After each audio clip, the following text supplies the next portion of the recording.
Hello, I'm Paul Lyndon Burtwell, and this is Reasonable Faith UK's Compelling Reason, a talk show where we engage with some of the leading Christian thinkers, teachers, evangelists, and apologists in the world today. If you enjoy today's content, please be sure to like and subscribe to our Compelling Reason social media platforms, and please share this with your friends and family. All links will be made available in the comments section below. Today, I'm joined by Dr. Frank Turek, who is considered to be one of the leading Christian apologists in the world today. Today, we're going to be discussing the logical basis for the Christian faith. Good morning to you, Dr. Frank. My mom says I'm one of the leading apologists, nobody else. Nice try, Paul. That's who I spoke to. Yeah, that's right. Oh, yes, he's very good. Okay, for our UK viewers, please could you share who you are and how you came to personal faith in Jesus Christ? Yes, as a child, I always believed in God, but I didn't really know who Jesus was. And it wasn't until after college I went into the Navy and I met a man who was the son of a Methodist minister. And I had so many questions for him, Paul, about Christianity, that he finally just said, "You need to get Josh McDowell books." Okay. So yeah. I got Evidence Demands a Verdict and More Than a Carpenter. And back in 1985, when I was in the U.S. Navy, I became a Christian.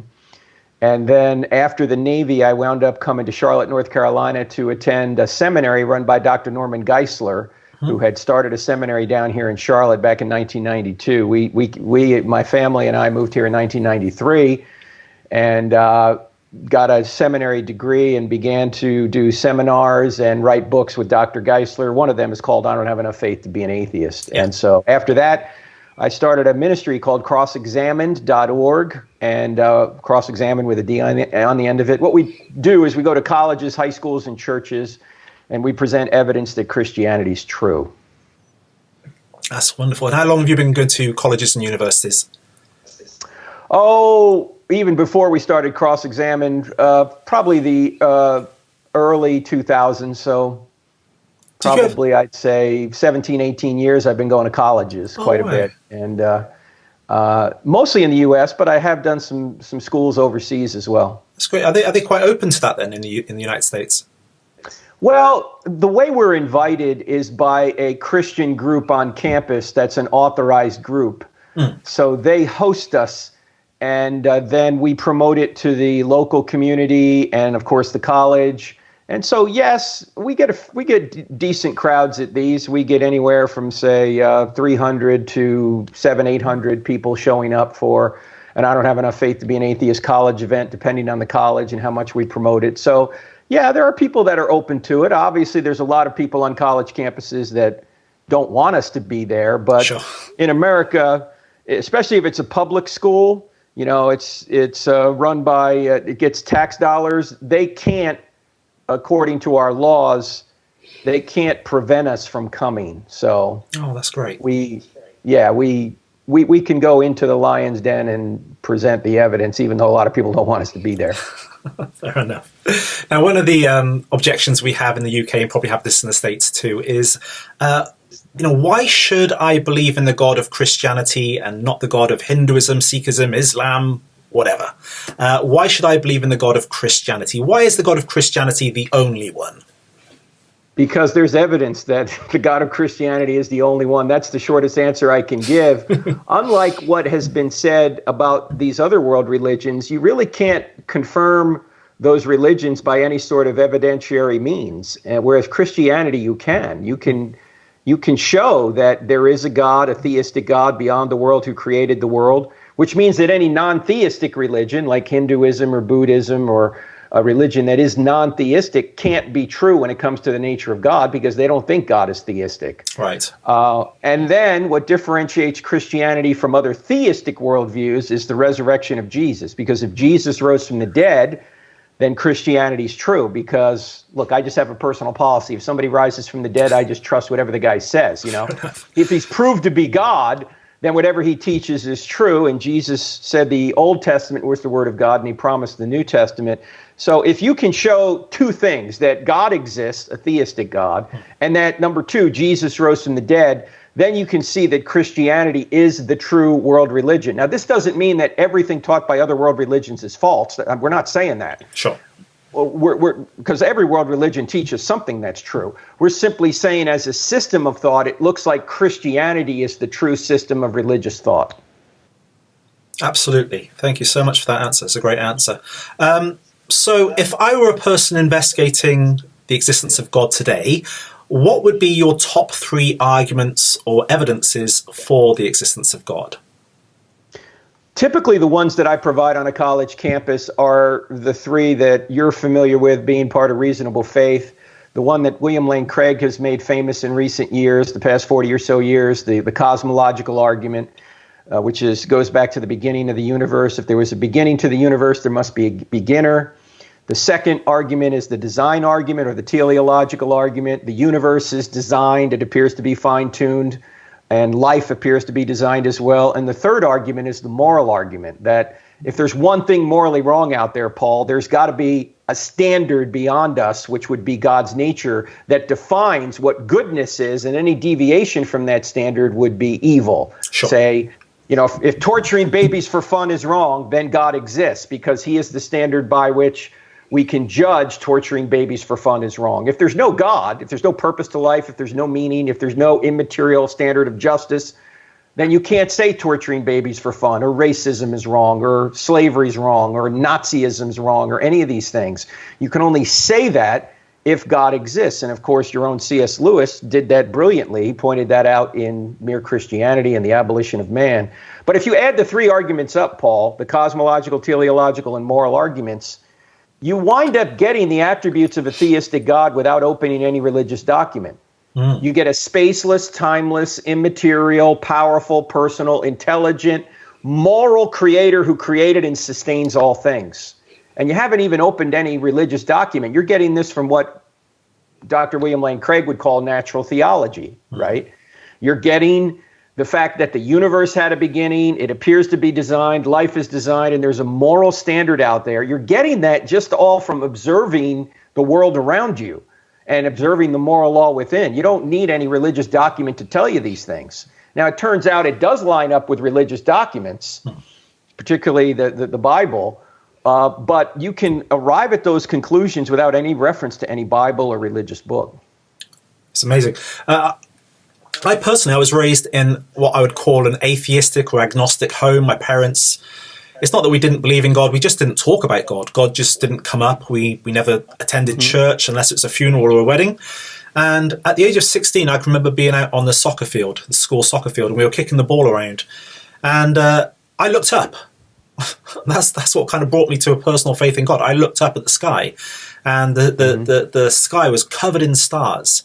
And it dawned on me at that moment that all of this either came from nothing or it came from something that existed prior to, or causally prior to the universe itself. And it was then that dawned on me that God must exist.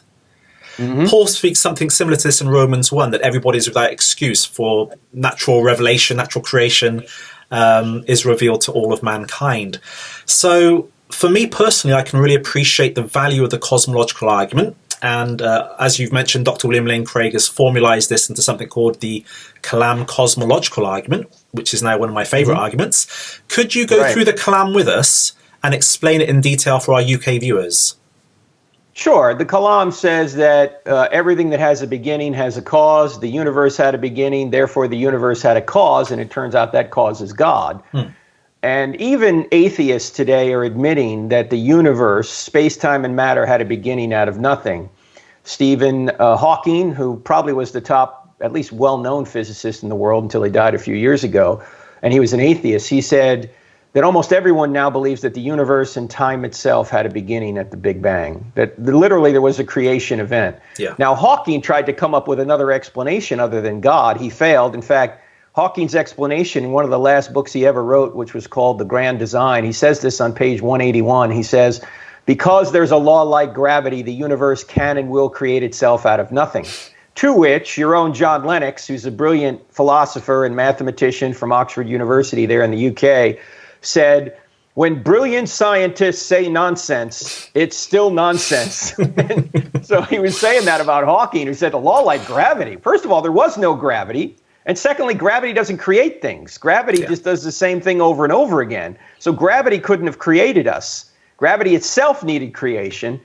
And so the interesting thing about the cosmological argument for me, Paul, is that when you when you unpack it, it gives you more attributes of God than any other argument.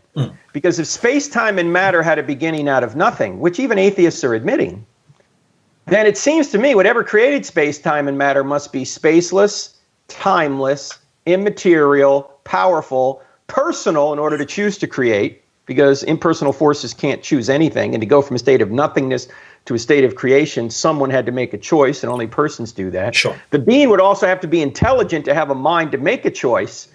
And so I always ask people, when you think about a spaceless, timeless, immaterial, powerful, personal, intelligent cause, who do you think of?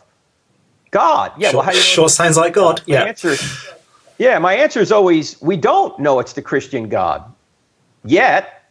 We haven't done enough research yet. But if we keep looking at evidence, particularly the evidence for Jesus, we're going to realize that the same being that walked out of the tomb 1,987 years ago is the same being in whose divine nature created the universe out of nothing. So the cosmological argument basically just says if something had a beginning, it needs a cause. And since the universe had a beginning, then it needs a cause as well. And that cause has to be spaceless, timeless, immaterial, powerful, personal, and intelligent. Wow. Fantastic. Thank you so much, Dr. Frank. What about atheists who are now trying to push for an eternal universe? What are some of the problems with an eternal universe? Well, it doesn't meet the data, for one. Sure. The universe did have a beginning, and we go through that in our book, I Don't Have Enough Faith to Be an Atheist. That's why even atheists are saying that, that the universe had a beginning.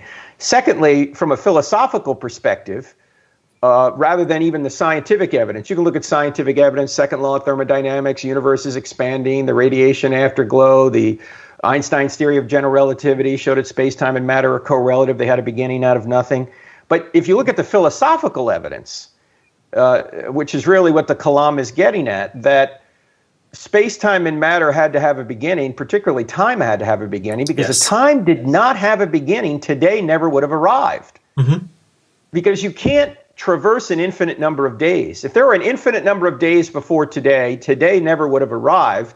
Because you'd always have to live another day, because there's an infinite number of days before today, before this day got here. But since this day is here, time must have had a beginning. And if time had a beginning, whatever created time must be timeless, which means that being didn't have a beginning. So the who made God question goes out the window. Exactly. Right? Yeah. Right. The creator is timeless.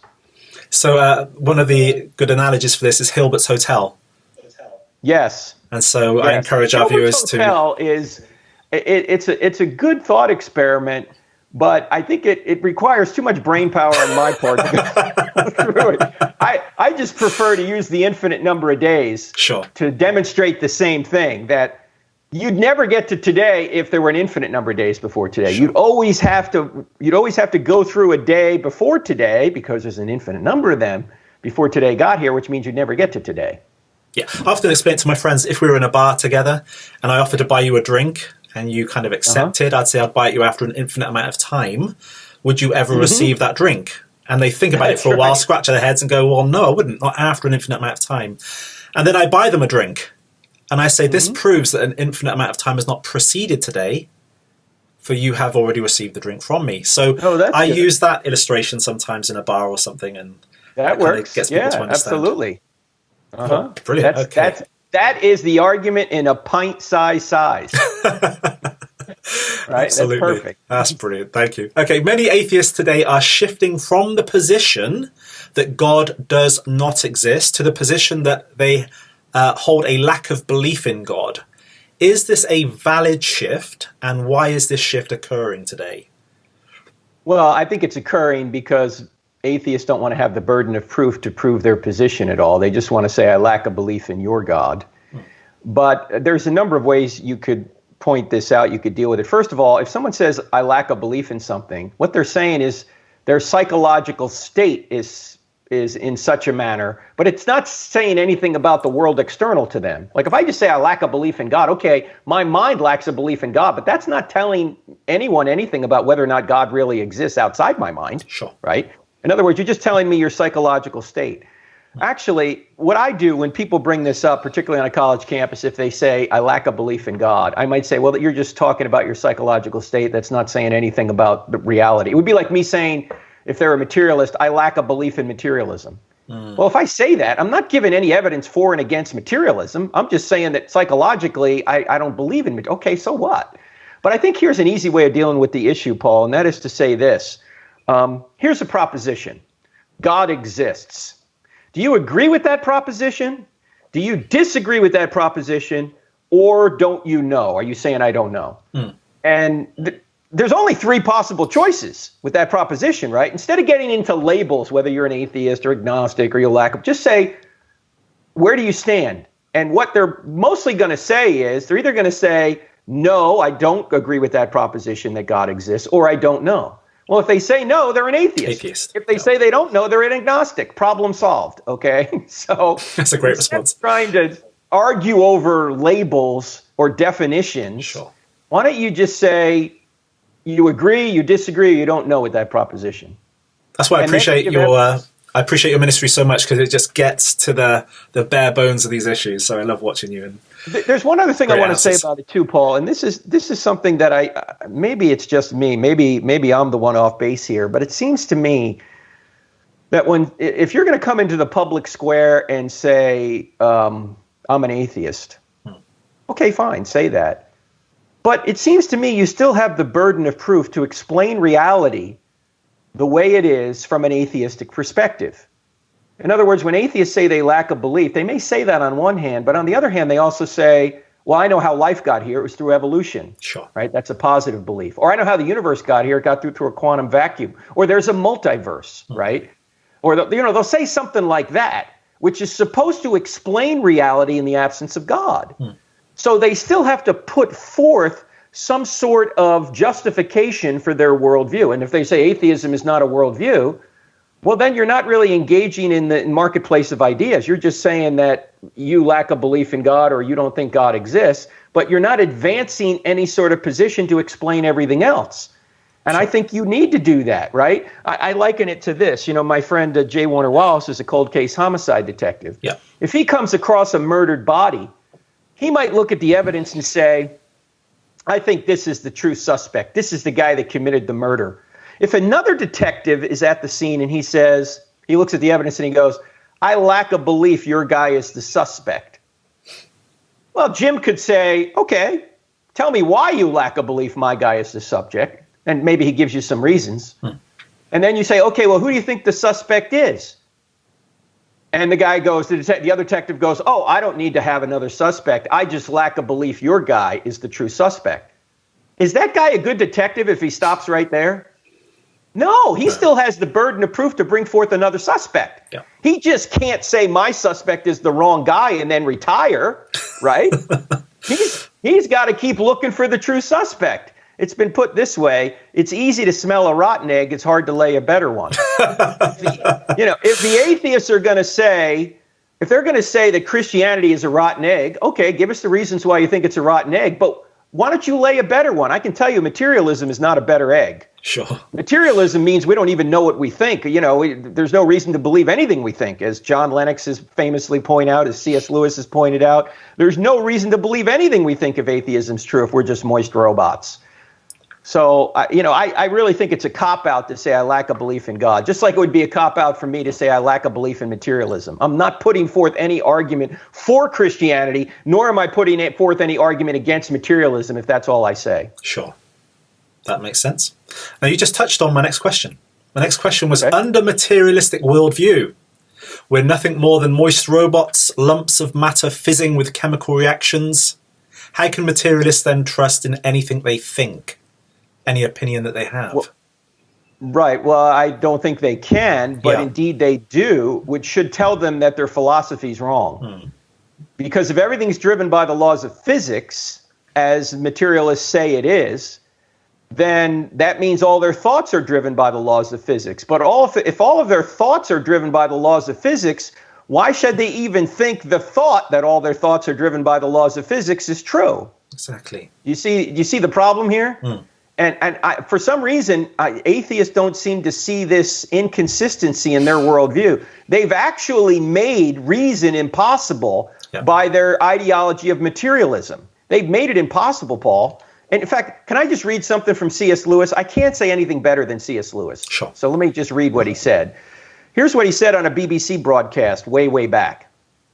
He said, suppose there were no intelligence behind the universe. In that case, nobody designed my brain for the purpose of thinking. Thought is merely the byproduct of some atoms within my skull. But if so, how can I trust my own thinking to be true? But if I can't trust my own thinking, of course I can't trust the arguments leading to atheism, and therefore have no reason to be an atheist or anything else. Unless I believe in God, I can't believe in thought. So I can never use thought to disbelieve in God. So what we say in America when somebody comes up with an argument like that, all we say is, boom. Boom. There's nothing else you can say. He's absolutely right. If you can't believe in thought, if you don't believe in God, you can't believe in thought. Sure. And yet, in order to use thought to disbelieve in God, you're stealing from God to argue against him, which is a subject of a book I wrote called Stealing from God. Atheists are stealing many things from God to say God doesn't exist. And just to clarify for our viewers as well, that goes for free will too, correct? Same thing. Yeah, you don't have free will if you're a moist robot. So how can you trust anything you think? How can you make free choices? How can you hold anybody accountable for anything? You can't. Okay, so that goes for morality, crime, law, science, right. Everything. Everything's out the window under materialism. Everything's out the window, it seems. Yeah. Yeah, and I don't understand. I don't know, Paul, maybe you're more well-read than I am on this, but I have never seen an atheist try and take this on. They just avoid it. They do. I've asked Michael Shermer in both of my debates with him to deal with it. He wouldn't. Christopher Hitchens, same thing. They don't deal with the issue of materialism and the fact that it negates our ability to reason. It negates our ability to have free will. I mean, who was it? Daniel Dennett, who said that consciousness is an illusion. Yes. Well, one wonders if he was conscious when he wrote that. I mean, come on. Yeah. Why believe it if you're not conscious? Yeah. And why would atoms or quarks or molecules, why would they produce thoughts in the first place? What's the point of that? What's the purpose of that? And how do we even know molecules, quarks exist unless we have the free will to follow the evidence where it leads? Exactly. Okay, well now we're getting into kind of information territory here. And so life appears to be grounded in genetic information. How does the existence of information in the cell point to a designer? Well, you can use a very simple argument. If you're walking along the beach in Brighton and you see in the sand, John loves Mary, you don't assume the waves did that. Sure. Or crabs came out of the water and made that message. You know that a message, even a short message like John loves Mary, requires a mind because natural forces don't create messages. And so a short message like that, if that requires a mind, how about a message 3.2 billion letters long in every one of our 32 or every one of our 40 trillion cells? Yeah. That's got to come from a mind as well. Even Bill Gates, the founder of Microsoft, said DNA is like a computer program, but it's far, far more advanced than any software we've ever created. Well, where I come from, if there's a program, there's got to be a programmer. If there's a code, there's got to be a coder. If there's a message, there's got to be a messenger. And so what we see in DNA is really, it's like binary code. And binary code only comes from a mind. It doesn't come from an impersonal force. It doesn't come from the four natural forces of nature, strong and weak nuclear forces, electromagnetism, and gravity. You don't get messages from those things. Sure. And every living thing has a message, even the simplest living thing. An amoeba has at least 1,000 volumes worth of an encyclopedia of information in it. Wow. Even Richard Dawkins admits that. Well, where does that come from? It can't come from natural forces. It comes from a mind. And I know the atheists are going to quickly say, oh, this is a God of the gaps argument. No, it's not a God of the gaps argument. We're not arguing from a gap in our knowledge. When you see John loves Mary on the sand, you don't just lack a natural explanation for that. You don't just have a gap in your knowledge about natural forces. It's that John loves Mary is positive, empirically verifiable evidence for an intelligent cause. Yes. Same thing is true with our genetic code. So we're arguing from what we do know, not from what we don't know. Sure. And you've got epigenetics too. That's kind of even more advanced. Yeah, that's really the structure of the cell. Yeah. You just can't have a code sitting out in the middle of nowhere. It's got to be within a structure of a cell. And Stephen Meyer is really the brains behind this. Stephen Meyer, who wrote Signature in the Cell and Darwin's Doubt. In fact, his book Darwin's Doubt goes into epigenetic information, that the structure of a living thing has to be in such a manner that it can live, and you can't build it randomly. And DNA doesn't give you the structure. Right. See, even if you could mutate DNA from now till doomsday, you'll never get a new body type because DNA doesn't alter the epigenetic information or the structure. It just alters the code itself, which codes for proteins. So it's not giving you the structure on that. And so this is why, as you know, your own Royal Society there in London back in 2016 called a meeting in November of 2016 to investigate a new theory of macroevolution, because the current neo-Darwinian theory doesn't work. Doesn't work, no. You can't just mutate DNA and get what you want in new body plans. Epigenetic information prevents that, among many other things. So the current theory of Darwinism doesn't work. They're going to keep looking. That's great. Thank you so much. Well, some people today claim that objective truth does not exist. How would you respond to such a person? Is that objectively true? It's just self-defeating. It's like saying I can't speak a word in English, right? Sure. It's the same thing. It's like when people say there's, all truth is relative. Well, that's not a relative truth. That's an absolute truth. Or when they say you can't know anything, well, how do you know that's true? How do you know you can't know? Or if they say all truth comes from science, well, that truth doesn't come from science.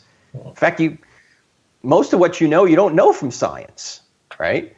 Honey, do you love me? I don't know. Let's run an experiment. No, I mean, in fact, science itself is built on philosophy. You can't do science without the laws of logic, without the laws of mathematics, without reliable cause and effect, without the idea that your mind can ascertain truths about the real world outside your brain. Yep. Those are all philosophical principles. In fact, in our book, Stealing from God, we have a chapter on science, and the title of the chapter is called "Science Doesn't Say Anything, Scientists Do." Yes. Right. I mean, why? Because all data needs to be gathered, all data needs to be interpreted, and who does that? Scientists do that. Human experience, isn't it? Yeah. That's why it's interesting when you see people in the media saying science says this or science says that. Whether it's climate change or COVID. No, science doesn't say anything. Science doesn't say a word. It's scientists saying things, and you have to figure out if number one, they have good data, and number two, are they interpreting it correctly? And many times they're not. And a bias, of course. They obviously have a bias if they're an atheist or even a theist. Exactly. So, yes, they've ruled out the only other type of cause, and that's an intelligent cause. So they always think it's got to be a natural cause when it comes to, say, the beginning of the life or the beginning of the universe. Great. We have a lot of objections against Christianity today. Two of the main ones at the moment are the immoral command of God to Joshua to destroy the Canaanites, and the permitting of slavery and punishment of slaves in the Torah. How would you address these objections? Well, it depends on who's asking them. If an atheist is asking them, I'm going to say, by what standard are you judging those things wrong? Sure, yeah. Because, they're using, here's another instance where they're stealing morality, from God to argue against him, right? Because if we're just molecules in motion, there's no purpose to life. Killing the Canaanites or slavery or any of these things isn't wrong. It's just survival of the fittest, But it is a good question for an atheist to ask a Christian. Okay, I might not have a standard of justice and love, but you do, and you're saying your God is a God who is just and loving, and he does these things. How can that be so? Well, let's take the slavery issue for a minute. And, in 2 minutes, we're not going to cover the whole issue, but when we see the word slavery in the Bible, it's not the kind of slavery that William Wilberforce got rid of in the UK, or Abraham Lincoln got rid of here in the United States.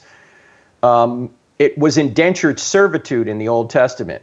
It wasn't kidnapping people and against their will making them servants or slaves. In fact, in the Old Testament, that's punishable by death.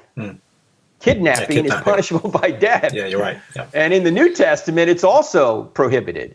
So if we were applying either the Old or the New Testament to the kind of slavery that the New World had, 150, 200 years ago, we would have either executed the slave traders or imprisoned them rather than supporting them. Sure.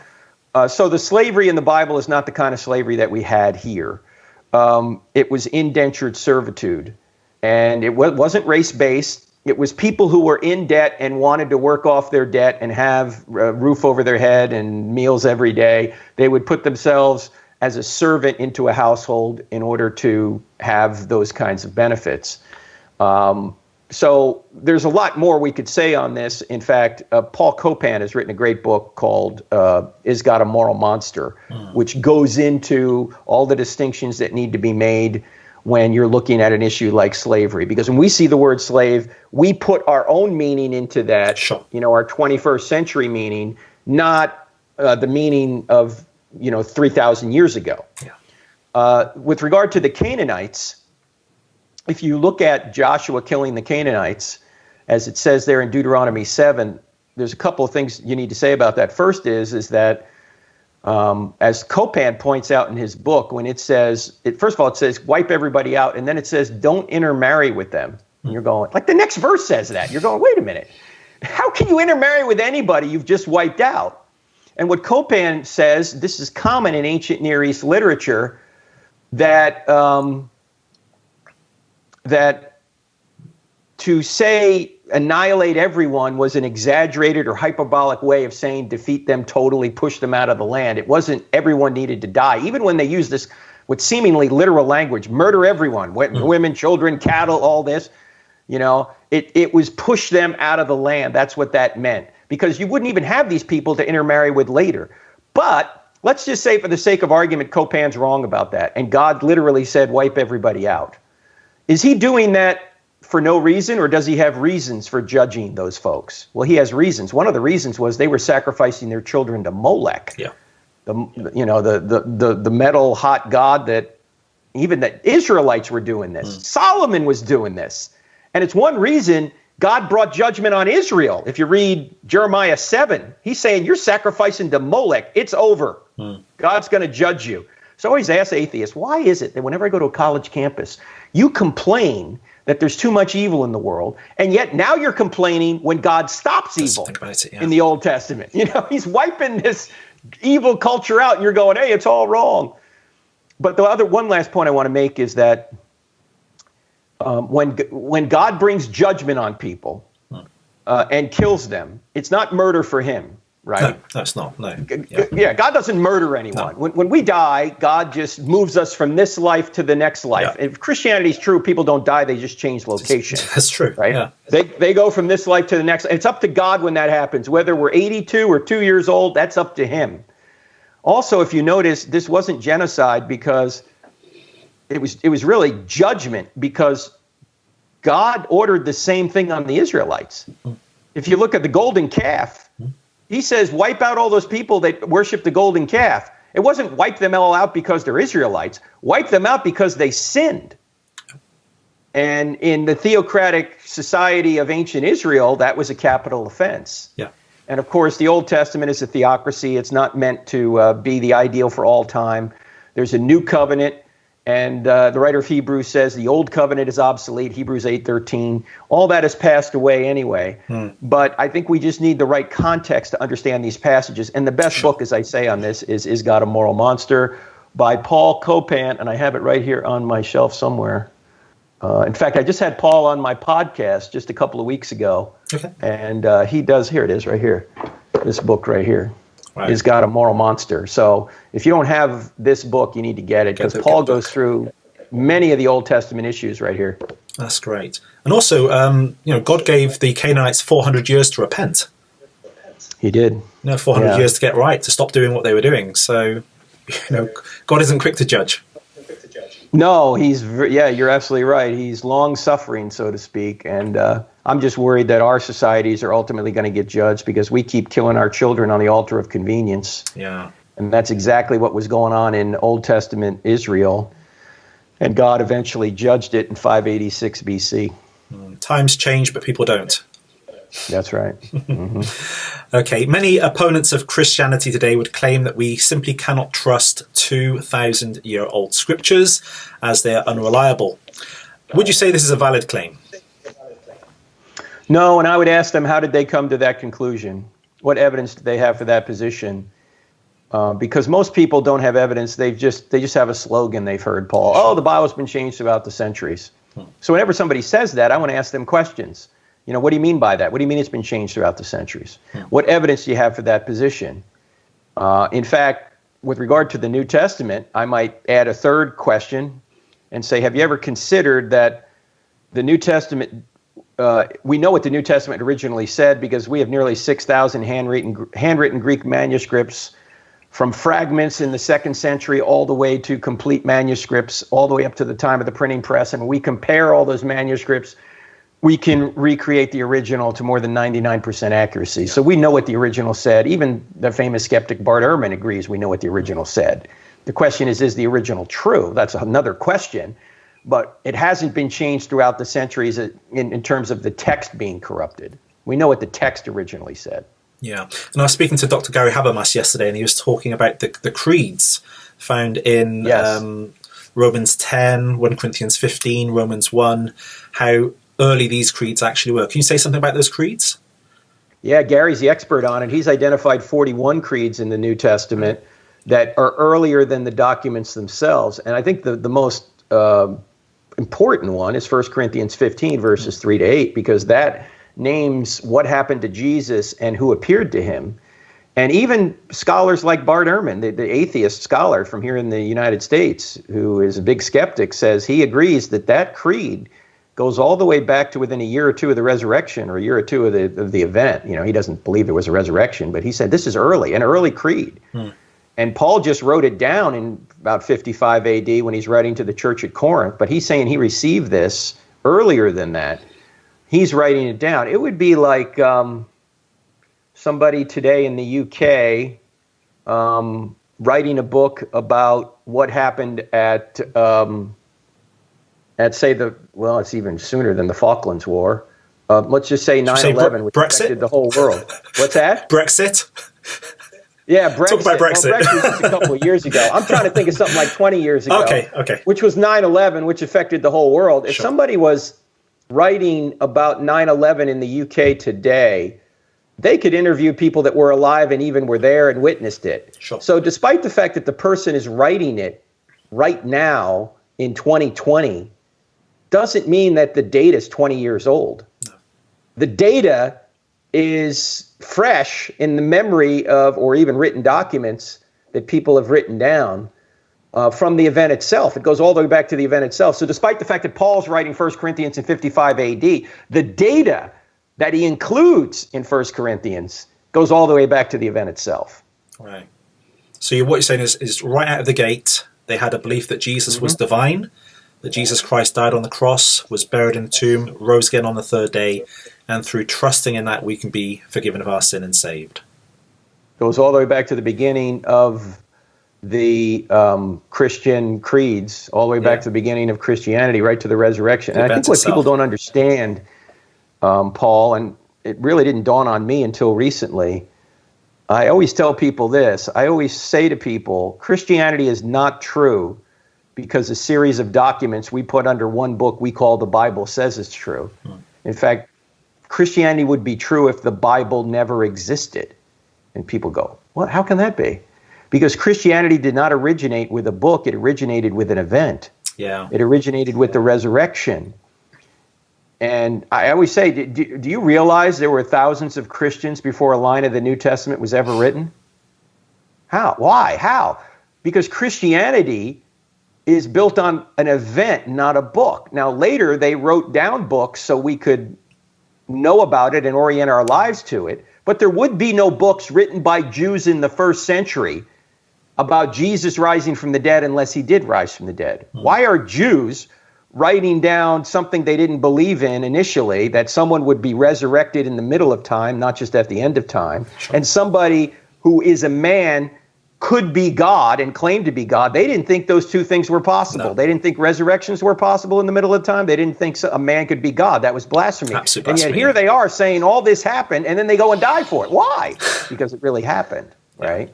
So I always say that the New Testament writers did not create the resurrection. The resurrection created the New Testament writers. Excellent. You wouldn't have documents from the 1st century written by Jews about Jesus rising from the dead unless he did rise from the dead. You wouldn't have a New Testament unless the resurrection occurred, in other words. Yeah, that's brilliant. Final request then, Dr. Frank. For our viewers today, please could you explain what steps they need to take to start a relationship with God? Well, they need to repent of what they've done, and they need to accept the free gift of salvation that Christ has provided. Jesus said, I came to give my life as a ransom for many. So he's paying our price, or our sin, I should say. He's paying our punishment from our sin in our place. And not only are we forgiven for what we've done, we're given his righteousness. God literally comes to earth to save us from ourselves, from the sins that we've provided, or that we've committed, I should say. And, as you know, there's a big identity crisis in the world right now. People are trying to find identity in any which way. And in Christianity is the only worldview where you don't achieve your identity, you receive your identity. You just receive it. You just accept it. There's no pressure on you. It's just you accept what Christ has done. This is why the eyewitness John said, he's given us the right to become children of God by receiving what he has provided for us. So you don't have to achieve anything. All you have to do is receive it. And of course, people are going to say, oh no, my identity's in my, my denomination, or my sexual orientation, or my bank account, or my vocation, or no, your identity's in your Savior, the one that created you and died for you so you could be reconciled to him. That identity is secure. Paul said there's nothing that can separate us from the love of Christ. By simply accepting what he's done, you can be forgiven for anything you've done and given his righteousness. Now, why would anyone reject that? You know why? Because they think they can achieve happiness another way. Sure. That's why I always ask people, Paul, on a college campus in particular if they're atheists, I ask them, if Christianity were true, would you become a Christian? And many of them say no. And it's not a reason thing, obviously. It's a heart thing. It's not a head thing. It's a heart issue. They don't want Christianity to be true because they don't want there to be a God, because they want to be God of their own lives. They're not on a truth quest or on a happiness quest, and they think they can achieve happiness and contentment apart from God, when in reality, the only way to get true contentment and happiness is to go straight through truth, and Jesus is the truth. That's why when he says, you shall know the truth and the truth will set you free, that implies that if you don't know the truth, you're in bondage. Yeah. You need to be set free by the truth, but you need to accept the truth. And it's the greatest truth ever known. It's the greatest story ever told because it's true. So obviously people are bound with sex, drugs, alcohol, Yes. money. And often it's these things, not that they're necessarily wrong in their own context, but they don't want to give up the freedom in these things in order to turn to God. Would you agree with that?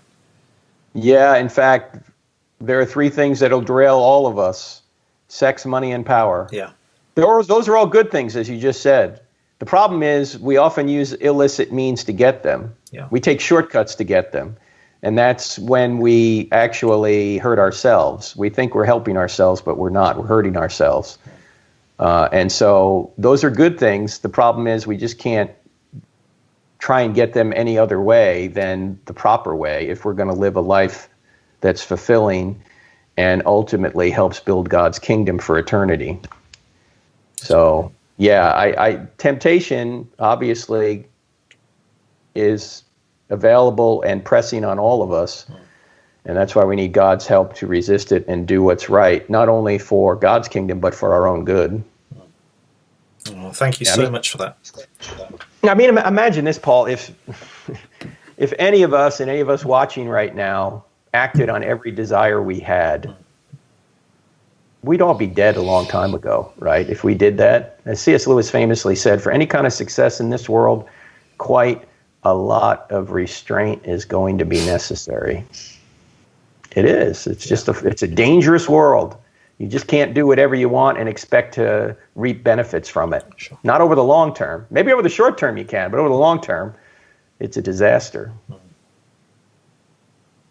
Thank you so much for your answers today. And how can our viewers interact with you or get your resources? Where's the best place to go?